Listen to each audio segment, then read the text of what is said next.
clear the pits. Alright, I am at Pocono in the NASCAR Heat 5 video game. I had somebody request that I do a setup and tutorial on Pocono for the truck series. I think it was 4 or 5 days ago, so I'm a little bit behind. I was dealing with some tracks that were really hard to put together setups for, but hopefully this is still timely enough for his league race or whatever he was doing. But anyway, I have ran a 54.985 with this. I'm hoping I can lay down here on video at least a 55.1. If I can get something in the 55.1 range, that's a pretty good lap, and I will then talk about how I am driving this track and all that stuff, and then we'll go to the setup. I think you get a decent setup. Pocono is actually kind of a fun track to drive, I think. A lot of people hate it, but I think if you get a good setup under you, it's pretty fun to drive.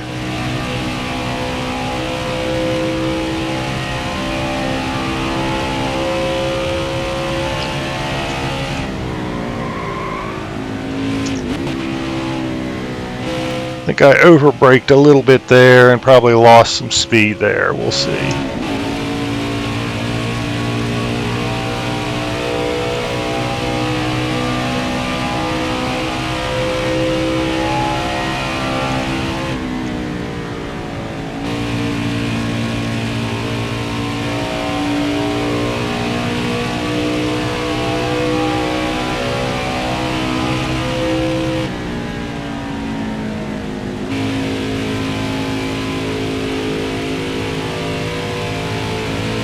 Probably not going to be a great lap here.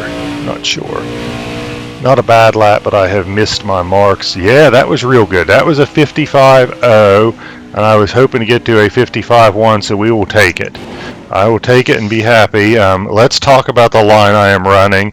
And I will be the first to admit I am not the best at hitting my marks every time, but I'll at least tell you what I'm trying to do. Turn 1, right here. This green traffic light, or green... yeah, I guess traffic light's the right word. That is the part where I am coming off the throttle here, and I am easy on the brakes. This is the only time I am on the brakes the whole way through the track. And I am easy on the brakes, and then let the truck kind of work its way down the track to the yellow line. When the truck is settled at the yellow line, is when I shift down to third gear, and I've got the gearing set up so that you shift down to third gear and it hits about the right RPM that you want to really drive off the corner. I felt like when I was racing, especially just against the AI, I was losing a ton of time coming off of turn 1, so I started adjusting my setup so that I could shift down to third and really get a strong drive off of turn 1 by being in third gear. And then you're in third gear for I don't know exactly how long, but when you hit I think it's about this marker up here, this black advertisement there, that's usually when you're starting to red line and you can shift up into fourth gear. But each turn has a little trick to it, I think. And turn 1 is that traffic light's where I brake and I downshift because I feel like it gives me better drive off the corner, and I can do better on this. I think they call this the long pond straightaway.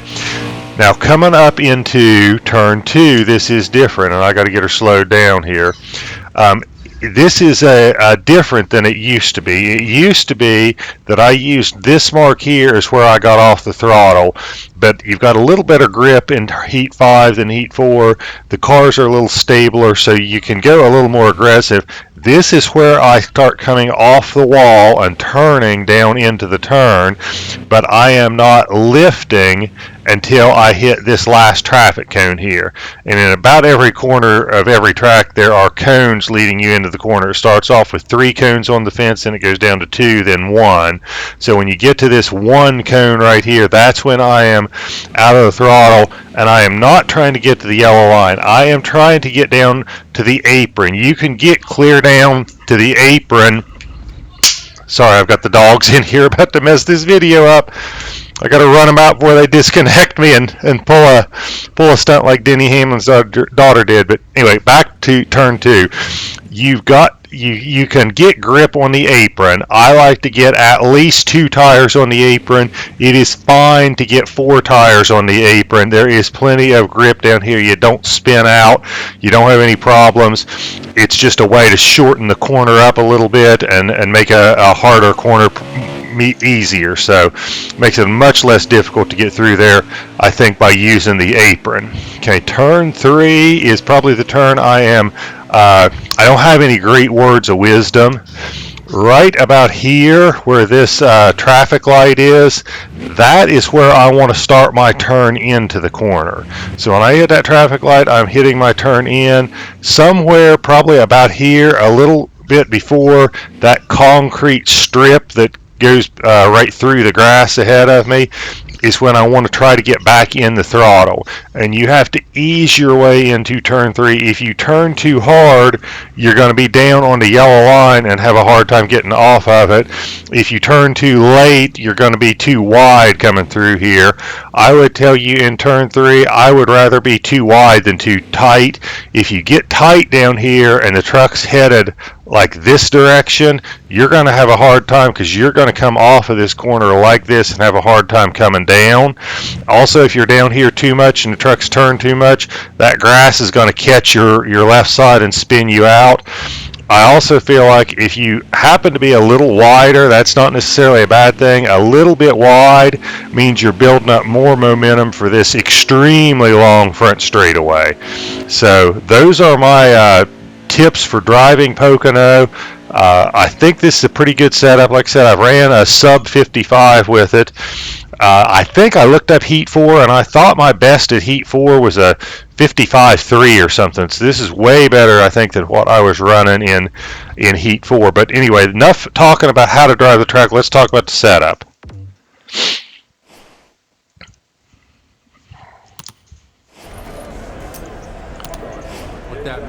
So on this setup, this is actually not that much different than the setup I had for Heat 4. I think a lot of the bump and rebound settings are the same.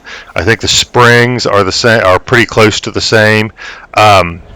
I did make some adjustments, I think, on the front weight and the front height. This is one of the few, or front weight and wedge. This is one of the few tracks I run where I have a front weight and a wedge that are above 50%. But it seems like that is what makes the truck stable going around it.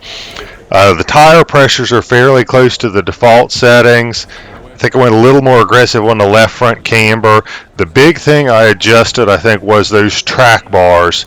The left and right track bar, I really went up on those to help the truck turn, and I really felt like I needed to go up because I had gone up on the front weight and the wedge. Going up on the front weight and the wedge are going to make the car tighter. Going up on the track bar is making it looser, so by going up on the track bar, I'm offsetting how tight I made the car with the weight and the wedge settings. And the left track bar is really corner entry. The right track bar is really corner exit. Up makes them looser, down makes them tighter, left is entry, right is exit. That's about all there is to the track bars. What else? I got a fairly low wheel lock just because I think that makes the truck more responsive. That also helps it turn. That gives you a looser feeling. The gearing, the rear end ratio, if you are a really good driver, or at least better than me, you may want to go with a 3.10 gear ratio. This gives you a little more drive off the corner, but if you're a little bit better driver than I am, you might be able to keep your speed up through the corners better than I can and not need as much drive off and use the faster straight line speed you'll get with the 3.10 gear. If you do go to the 3.10 gear, by all means, did that too quick. If you do go 3.10 gear, by all means, go up on your tape 1 or 2 clicks because you're going to run the engine a lot cooler, and you can use that more grill tape to give you more downforce and more front end or straightaway speed. So with all that being said, I will shut up and stop talking, and if you guys have any questions about this setup, please leave it in the comments. Other tracks you want to see, let me know and I'll try to do a video for it. I hope you guys enjoyed it. Thank you so much for watching. Do me one more favor and like and subscribe. It means a great deal to me to see that people are watching my videos and enjoying them. So I love to see the subscriber base grow. I love to see the likes on the videos. So once again, thank you for your support and hope you guys have a great